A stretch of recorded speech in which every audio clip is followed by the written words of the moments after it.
baba urusirele monghadi mesia baba selamo yo halalela.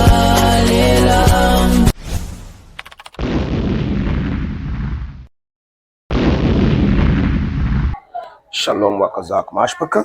Welcome to another episode of Daily Tonic in the World right here on GC Create TV.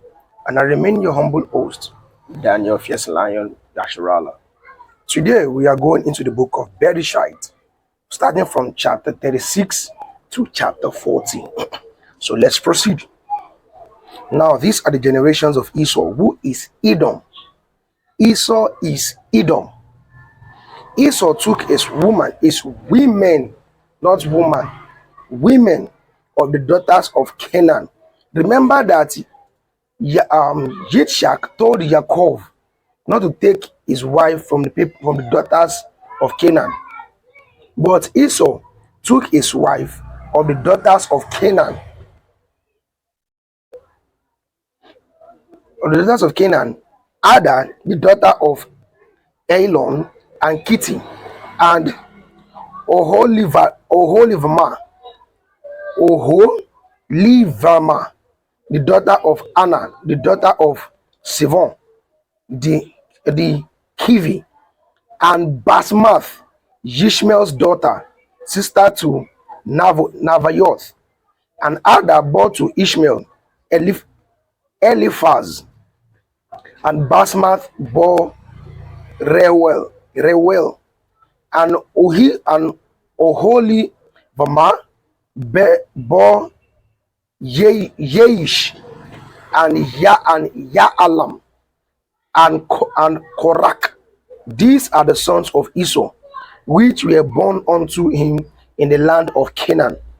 And Esau took his women, and his sons, and his daughters, and all the persons of his house, and his cattle, and all the beasts, and all his substance, which he had got in the land of Canaan, and went into the country from the face of his brother Yaakov. For their riches were more than that they might dwell together, and the land wherein they were strangers could not bear them because of their cattle. Thus dwelt Esau in Mount Seir. Esau is Edom. So talking about that's why actually, or who actually are the cavemen, they will light it, there's actually the dark skinned people. No. Starting from the time of Lot, and even Esau himself, they had to become cavemen living in the mountains. In the cave of mountains. And these are the generations of Esau, the father of the Edonim in Mount Seir. These are the names of Esau's son, Eliphaz, the son of Ada, and the woman of Esau, Reuel, the son of Basmath, the woman of Esau. And the son of Eliphaz were Tamar, Omar, Sepho, and Gatam, and Kenaz. And Timnah was concubine to Eliphaz, Esau's son, and she bore to Eliphaz Amalek. These were the sons of Ada, Esau's woman. And these are the sons of Reuel, Nakath, Zerach, Shama, Mizah. These were the sons of Basmath, Esau's woman. And these were the sons of Oholivama, the daughter of Anna, the daughter of Zivon, Esau's woman. And she bore to Esau Yesh, and Ya'alam, and Korak. These were dukes of the sons of Esau. And the sons of Eliphaz, the firstborn son of Esau, Duke Tamar, Duke Orma, Duke Sepho, Duke Kenaz, Duke Korak, Duke Gatam, and Duke Amalek. These are the duke that came of Eliphaz in the land of Edom. These were the sons of Ada. Now here's my question. For many actually who just think the English word duke means one particular word of whatever. This actually was gotten first by Esau, the same man that despised his birthright, the same man that was not blessed by his father, the same man that was even partially cursed instead of being blessed, because his father said that he will actually feed himself by the sword. He will be a man of the sword. That's not a blessing, that's a curse.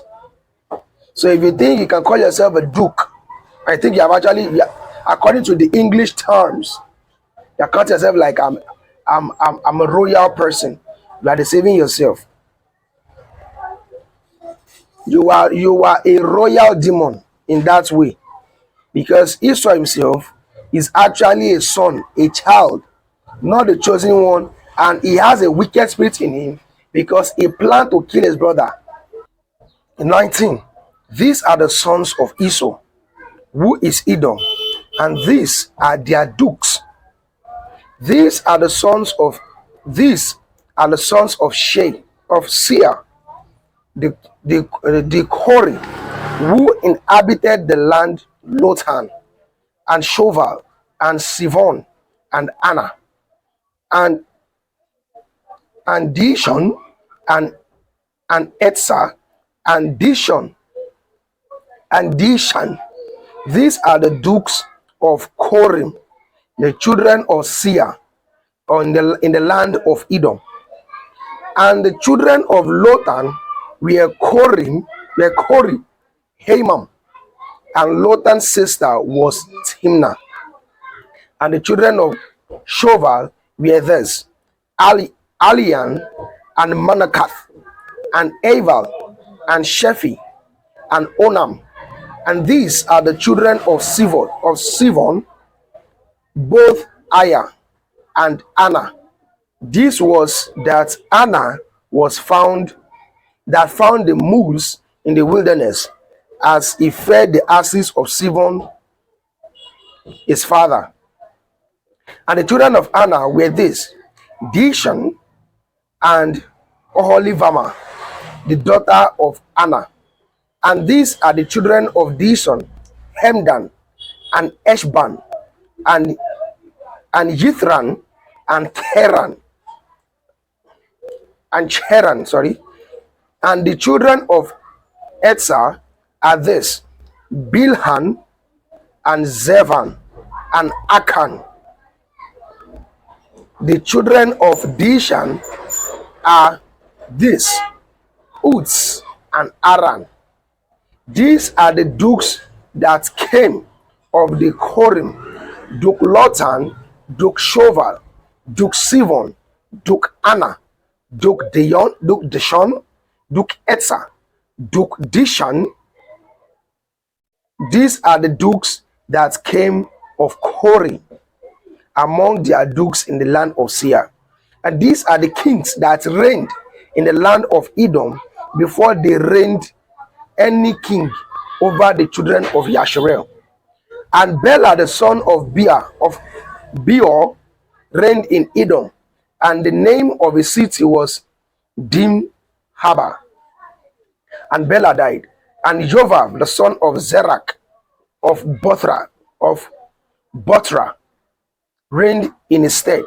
And Jovak died. And Shusham of the land of Taimani reigned in his stead. And Shusham died. And Adad, the son of Bedad, who smote Midian and the field of Moab, reigned in his stead. And the name of the city was Havith. And Adad died, and Samlah of Masrekah reigned in his stead. And Samlah died, and Shaul of Rechovoth by the river reigned in his stead. And Shaul died, and Baal And Baal Canaan, the son of Akbor, reigned in his stead. And Baal Canaan, the son of Akbor, died, and Adar reigned in his stead. And the name of the city was Pau, and his woman's name was Mehethavel, the daughter of Matred, and the daughter of May Zahav. And these are the names of the dukes that came of Esau according to their family, after their places, by their names: Duke Timnah, Duke Alia, Duke Yeteth,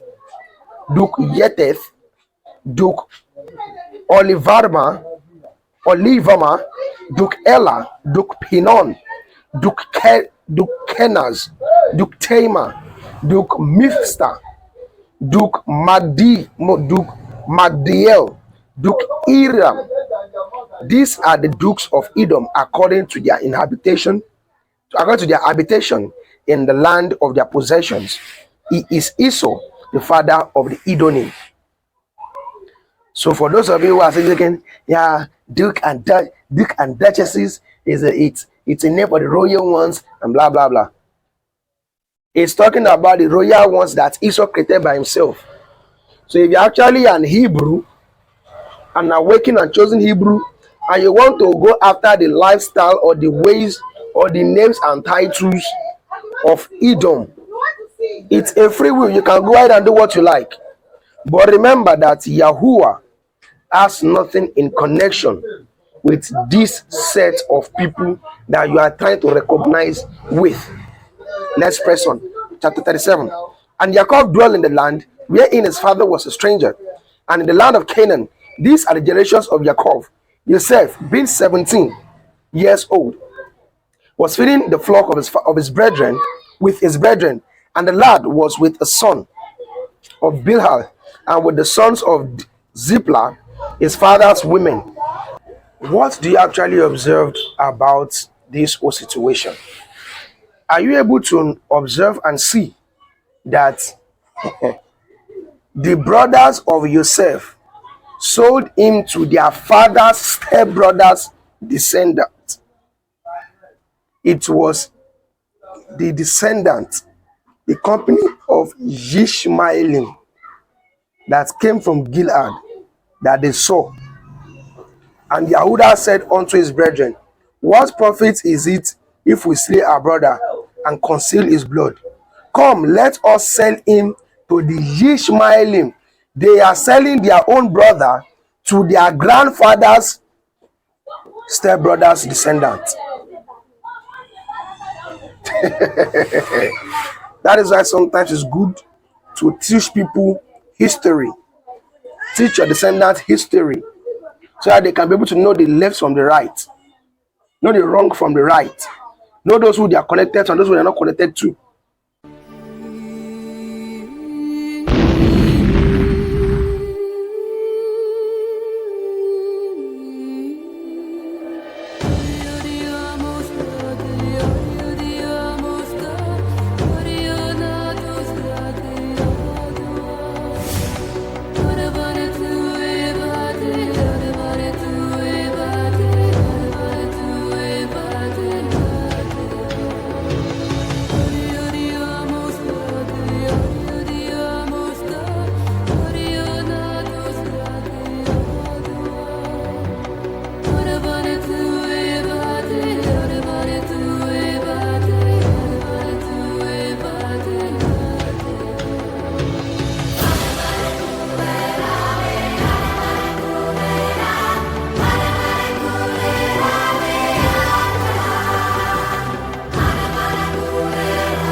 Sponsorship, advert placement, please call or WhatsApp this number: +234 811 731 0928.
27. Come, let us sell him to the Ishmaelim, and let not our hand be upon him. For he is our brother and our flesh, for his brethren and his brethren were content. Then there passed by Midianims merchantmen, and they drew and lifted up Joseph out of the pit, and sold Joseph to the Ishmaelim for 20 pieces of silver. And they brought Joseph into Mizraim. Just look at that. They sold their own brother to their own father's stepbrother's descendants just for 20 pieces of silver. Just imagine how wicked that can be. Let's press further. And 27. And Reuben returned unto the pit, and behold, Joseph was not in the pit, and he rent his clothes. And he returned unto his brethren and said, the child is not, and I, whither shall I go? And they took Joseph's clothes, and killed a kid of the goats, and dipped the coat in the blood, and they sent the coat of many colors, and they brought it to their father and said, this have we found. Know now whether it be your son's coat or no. And he knew it and said, it is my son's coat.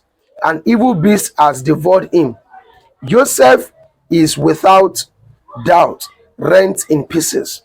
And Jacob rent his clothes and put sackcloth upon his loins and mourned for his son many days. And all his sons and all his daughters rose up to comfort him, and he refused to be comforted.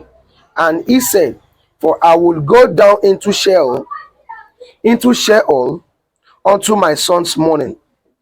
Thus his father wept for him. And the Midianims sold him unto Mizraim, unto Potiphar, an officer of Pharaoh's, the captain of the guard. Chapter 38. And it came to pass at that time that Yehuda went down from his brethren, and turned in to a certain Adulami, into a certain Adulami. The word Adulami means a native of Adulam, whose name was Kira. Or should I say Shira. And Yehuda saw there a daughter of a certain Canaanite, whose name was Shuak. And he took her and went in unto her, and she conceived and bore a son, and he called his name Er. And she conceived again and bore a son, and she called his name Onan. And she yet again conceived and bore a son, and called his name Shelach. And he was Keziv. Keziv simply means falsified, or a place like for a falsified place in Yasharel. And Yehuda took a woman for Er, his firstborn, whose name was Tamar. And Er, Yehuda's firstborn, was wicked in the sight of Yahuwah, and Yahuwah slew him. And Yehuda said unto Onan, go in unto your brother's woman and marry her, and raise up seed to your brother. And Onan knew that the seed should not be his. But it came to pass, when he went in unto his brother's woman, that he spilled it on the ground, lest that he should give seed to his brother. And the things which he did displeased Yahuwah, wherefore he slew him also. Now this error actually came from who? From Yehuda himself. Why? Yehuda chose to get a woman not from his father's lineage, but choose to pick a wife of what? Of the Canaanim. The same Canaanim that his father told his great grandfather Abraham had always been warning them not to pick a wife from that particular tribe, from that particular Hedonic nation. But Yehuda took a wife from there and think that he can bear children that will do things that please Yahuwah. But look at it. The first one actually did wrong against Yahuwah. Yahuwah slay him. The second as well was looking at how will I now make children for my brother through me. For that reason, he spilled it on the floor. I'm sure what you know by he spilled it on the floor. He refused to pour in his seed into his brother's wife. Instead, he chose to pull out when he was about to release the sperm and spill it on the floor instead. And Yahweh saw that and counted the action as wickedness unto him, and Yahweh killed Onan as well. What happened next? Verse 10. And the thing, verse 11. And then said Yehuda to Tamar, his daughter-in-law, remain a widow at your father's house till Shelach my son be grown. For he said, lest perchance he die also, as his brethren did. And Tamar went and dwelt in her father's house. And in the process of time, the daughter of Shuach, Yehuda's woman, died. And Yehuda was comforted and went up unto his sheep shearers in Timnathah, and he and his friend Kira the Adulami. And it was told Tamar, saying, behold, your father-in-law goes up to Timnah to shear his sheep. And she put her widow's garment off from her, and covered her with a veil, and wrapped herself, and sat in an open place, which is before the way of Timnah, which is by the, for she saw that Shelach was grown, and she was not given unto him to be his woman. Can you see that? Now it was Yehuda that was trying to breach the agreement. Why did he himself even choose to go and pick a woman from the nation that his grandfather has said they should never go and pick a wife from there? So do you think he can pick a wife from that nation and will think that they will think or do things the way the Hebrews that follow Yahuwah's Torah, that they will be the same way? She knew that a last son, Shelach, is of age, is ripe for marriage. But Yehuda refused to give her to him to marry her, because he is afraid that his first son married her and she died. Second son married her and he died too. He never knew that they actually did evil before Yahuwah. That was why Yahuwah killed them. He might be thinking maybe she was the one that has a bad omen upon her, like a jinx. But let's read on. Verse 15. When Yehuda saw her, he thought her to be a harlot, because she had covered her face. And he turned unto her by the way and said, go to, I pray you, let me come in unto you. For he knew not that she was his daughter-in-law. And she said, what will you give me that you may come in unto me? Now here's my question. If the scripture can say in 1 Corinthians chapter 11 verse 2, that to avoid fornication, let every man have his own wife, and every woman have her own husband. What now gave Yehuda the mind to say that because he went to a different place to go and share his sheep, that he needs to get an harlot to lie with her? Why can't he take his wife along? Why can't he take his wife along? Why? Instead, he chose to be a patronizer of a whore. He turned himself into a whoremonger. That's what actually happened to him. And he said, I will send you a kid from the flock. And she said, will you give me a pledge till you send it? You are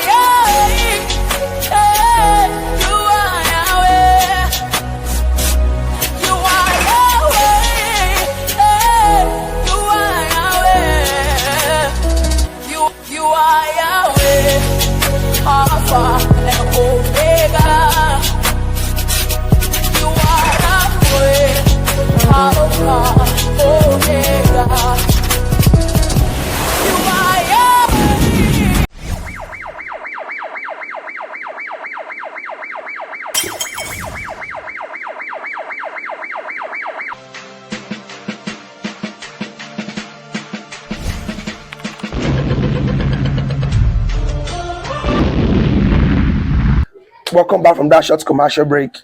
Actually, my daughter had to intrude, so you had to bear with me. So let's press on. And he said, what pledge? 18, what pledge shall I give you? And she said, your signet and your bracelet and your staff that is in your hand. And he gave it to her and came in unto her, and she conceived by him.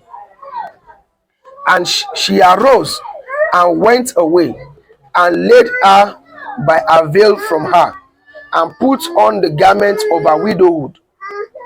And Yehuda sent the kid by the hand of his friend Adulami to receive his pledge from the woman's hand, but he found her not. Can you see that? Can you see that? If Yehuda can have just prepared, just how will I say it? If Yehuda can have disciplined himself, he wouldn't have dropped those precious things. Imagine, can you compare the signet of his hand, or the bracelet of his hand, or the staff in his hand, compared to an ordinary kid? But because of just 5 minutes enjoyment, our uncle Yehuda gave it to the harlot. I was thinking that the harlot is a fool that will now wait that after you have shuke, that after all he has done, after all the brrr, shake body, he thought she will still stay there. He sent that his friend, why can't himself go back there? He knew that if he tell to his wife that I'm going there to go and see a particular whore that I slept with, he knew that's actually a wrong thing. So he had to send his friend Adulam, his co-criminal partner in the world of sin and whoremongering. But when he got there, he didn't find the allot anymore. Sorry, my love. So let us proceed. And 21. And he asked the men of that place, saying, where is the allot that was openly by the way? And they said, there was no allot in this place. And he returned to El Yehuda and said, I cannot find her.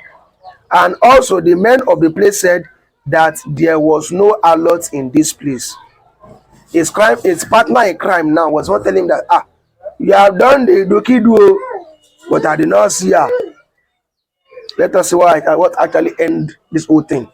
Let's press on. And Yehuda said, let her take it to her, lest we be shamed. Behold, I send this kid, and you have not found her. Why do you think Yehuda said, lest we be shamed?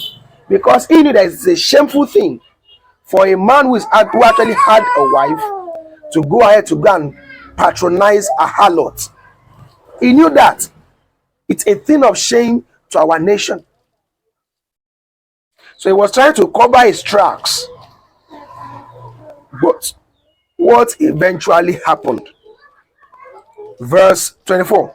And it came to pass about 3 months after that it was told Yehuda, saying, Tarma, your daughter-in-law, has played the harlot, and also, behold, she is with child by whoredom.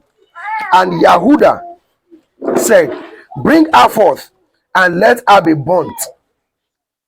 Why will Yehuda say that let her be burnt? When he was doing the shooking, he didn't remember that she will be burnt. But now that he saw that she was the one that played the harlot, he was trying to cast the blame on her. Meanwhile, he was the one that went out of the way of Yahuwah, disobeying the Torah, which his grandfathers have been obeying, but chose to patronize a whore instead. Let's press further. And when she brought forth, she sent to her father-in-law, saying, by the man, who's this am I with child? And she said, the son, I pray you, whose are this? The signet, the bracelet, and the staff. And Yehuda acknowledged them and said, She has been more righteous than I, because that I gave her not to shellac my son, and he knew her no, and he knew her again no more. Can you see that? She actually used what he left against him, and there he knew that truly he, as a father-in-law, he has breached the contract, and he has actually played a very deceitful game with her, but she will actually outrun him. Verse 27. And it came to pass in the time of her travail, that behold, twins were in her womb. And it came to pass that she travailed, that the one put out his hand, and the midwife took and bound upon his hand a scarlet thread, saying, This came out first. And it came to pass, as he drew back his hand, that behold, his brother came out. And she said, How have you broken forth? This breach be upon you. Therefore his name was called Bere'shiyth. And afterwards came out his brother that had the scarlet thread upon his hand, and his name was called Zerach. Chapter 38, 39. And Joseph was brought down to Mishraim, and Potiphar, an officer of Pharaoh, captain of the guard, a Mishri, that's an Egyptian, bought him of the hand of the Ishmaelim, which had brought him down thither. And Yahuwah said unto Joseph, and he was a prosperous, and Yahuwah was with Joseph, and he was a prosperous man, and he was in the house of his Adoni, the Mishri.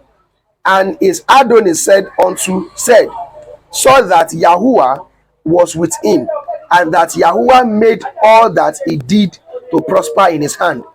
And Joseph found grace in his sight, and he served him, and he made him overseer over his house, and all that he had to put into his hand.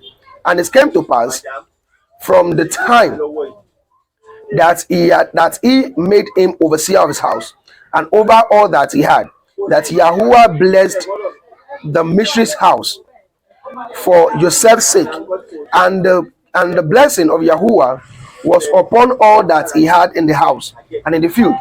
And he left all that he had in Joseph's hand, and he knew not aught he had, save the bread which he did eat. And Joseph was a goodly person and well favored. And it came to pass after these things, that his Adonijah's woman cast her eyes upon El Yaakov, and said, Lie with me. And he refused, and said unto the woman of his Adonijah, Behold, my Adonijah knows not what is with me in the house, and he has committed that all he has to my hand. There is none greater in this house than I, neither has he kept back anything from me but you, because you are his woman. How then can I do this great wickedness and sin against Elohim? He never said, Let me do this thing and sin against my master. He said, How can I do this wicked thing and sin against Elohim? And it came to pass, as she spoke to Joseph day by day, that he hearkened not unto her to lie by her or to be with her. Imagine, every now and then, day after day, the wife of Potiphar is always trying to lure Joseph into committing fornication with her. She has always have an eye on Joseph. Why? Though it might be funny, but remember that even when the so-called Caucasians came to enslave our people, came to steal our forefathers and foremothers as slaves, remember one thing, that they envy our black men, because he actually has blessed them down there with a good size. Maybe probably that was why the wife or the woman of Potiphar was looking at Joseph's trouser, imagining what that size can do to her. But Joseph actually knew that it is against the law, the Torah of Yahuwah. Let us proceed. And it came to pass that, and it came to pass about this time that Joseph went into the house to do his business, and there was none of the men of the house there within. And she caught him by his garment, saying, Lie with me. And he left his garment in her hand and fled, and got him out. And it came to pass, when she saw that he had left his garment in her hands and fled forth, that she called upon unto the men of the house and spoke unto them, saying, See, he has brought in he has brought in an ivory. Remember, the word ivory simply means a descendant of Iba, which means a Hebrew. And Hebrew is what they call Ivri. He has brought in an Ivri, that's in Hebrew, unto us to mock us. He came in unto me to lie with me, and I cried with a loud voice. Imagine. The same woman that I've been looking for him to come and do the Idukidu is now the one lying against it, that he was the one that came in unto her. Look at how mischievous, look at how deceptive the Hades had been right from the start. Just imagine that. Let us press on. 15. And it came to pass, when he heard that I lifted up my voice and cried, that he left his garment with me and fled and got him out. And she laid up his garment by her until his Adonai came home. And she spoke unto him according to this word, saying, The every servant that which you have brought unto us came in unto me to mock me. And it came to pass, as I lifted up my voice and cried, that he left his garment with me and fled out. And it came to pass, when his Adonai heard the words of his woman, which she spoke unto him, saying, After this manner did your servant to me, that his wrath was kindled. There's a particular saying in Nigeria that will say, Agbo ejo enikonda, agba oshika, which means whoever listens to one party in a matter is the most wicked of all.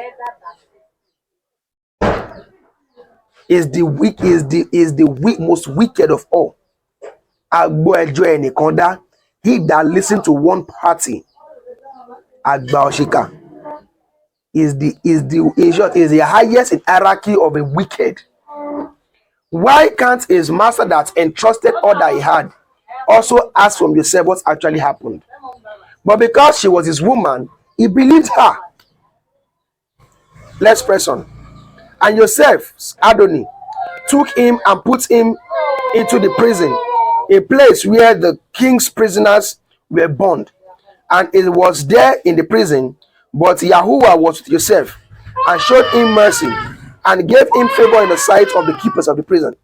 And the keeper of the prison committed to Joseph's hand all the prisoners that were in the prison, and whatsoever they did there, he was the doer of it.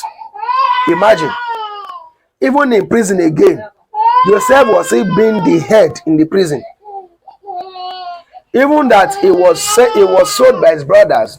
He went to a strange land. They made him overseer of the house. He even got to prison again. He became the overseer of the prison again. To tell you that sometimes destiny can only be delayed. It cannot be destroyed. When he has said something, till heaven and earth pass, one jot or one tittle of his word cannot pass until all be fulfilled. Let's press on. 23. And the keeper of the prison looked not to anything that was under his hand, because Yahuwah was with him, and that which he did, Yahuwah made it prosper. To tell you that even the Mishrahims, the Egyptians, they knew and they are able to recognize a man that is blessed and favored by Yahuwah. They know those who Yahuwah actually is with and who actually that Yahuwah is against. We are in chapter 40, the last chapter for today. And it came to pass that after these things, that the butler and of the king of Mizraim and the baker had offended the Adoni, the king of Mizraim. And Pharaoh was wroth against two of his officers, against the chief of the butler and against the chief of the bakers. And he put them in ward in the house of the captain of the guard in the prison, into the prison, the place where Joseph was bound. And the captain of the guard charged Joseph with them, and he served them, and they continued a season in ward. And they dreamed a dream, both of them, each man his dream in one night, each man according to the interpretation of his dream. The butler and the baker of the king of Mizraim, which were bound in the prison. And Joseph came in unto them in the morning, and looked upon them, and behold, they were sad. And they asked Pharaoh's officers that were with him in the word of his Adonai's house, saying, Wherefore look ye so sadly today? And they said unto him, We have dreamed a dream, and there is no interpreter of it. And Joseph said unto them, Do not interpretations belong to Elohim? Tell me, I pray you. And the chief butler told his dream to Joseph, and said unto him, In my dream, behold, a vine was before me, and the vine were three branches, and it was a thorn, and it was as though it budded, and her blossoms shot forth, and the cluster thereof brought forth ripe grapes. And Pharaoh's cup was in my hand, and I took the grape and pressed them into Pharaoh's cup, and gave the cup into Pharaoh's hand. And Joseph said, This is the interpretation of it. The three branches are 3 days, yet within 3 days shall Pharaoh lift up your hand and restore you unto your place, and you shall deliver Pharaoh's cup into his hand, after the former manner when you were his butler. 14. But think of me when it be well with you, and show kindness, I pray you, unto me, and make mention of me unto Pharaoh, and bring me out of this house. 15. And for indeed I was stolen away out of the land of the Ephraim, and here also have I done nothing, that they put me into the dungeon. When the chief baker saw that the interpretation was good, he said unto El Joseph, I also was in a dream, and behold, I had 3 white baskets on my head, and in the uppermost basket there was all manners of baked meat for Pharaoh, and the birds did eat them out of the basket upon my head. And Joseph answered and said, This is the interpretation thereof. The 3 baskets are 3 days. Yet within 3 days shall Pharaoh lift up your head from off you, and will hang you on a tree, and the birds shall eat your flesh from off you. And it came to pass the 3rd day, which was Pharaoh's birthday, that he made a feast unto all his servants, and he lifted up his head, and lifted up the head of the chief butler and the baker and of the chief baker among his servants, and he restored the butler unto his butlership again, and he gave cup into Pharaoh's hand. But he hanged the chief baker, as Joseph had interpreted to them. Last verse. Yet did not the chief butler remember Joseph, but forgot him. Now this is to prove to you that even the customs of birthday started first from the heathen. Remember that from the beginning of this old scriptures, we never heard about anything about birthdays at all. With the chosen breeds, it was the Egyptians that were celebrating birthdays. It was on it was on Pharaoh's birthday that he had to restore the butler and hang the baker. If we press further, yes, we will still get there. You also see where another happening of birthday happened. How on the birthday of an Hedonic king, the head of John the Baptist was requested and he was beheaded for no reason. To tell you that actually birthdays actually are not of the chosen nations, but they are of the Hedonic and the nations that are not chosen by Yah. So it's either you choose. Do you want to do the will of the Most High Yah, or you want to follow the customs of the world? So with this, I say shalom. See you tomorrow in the next episode, and bye for now.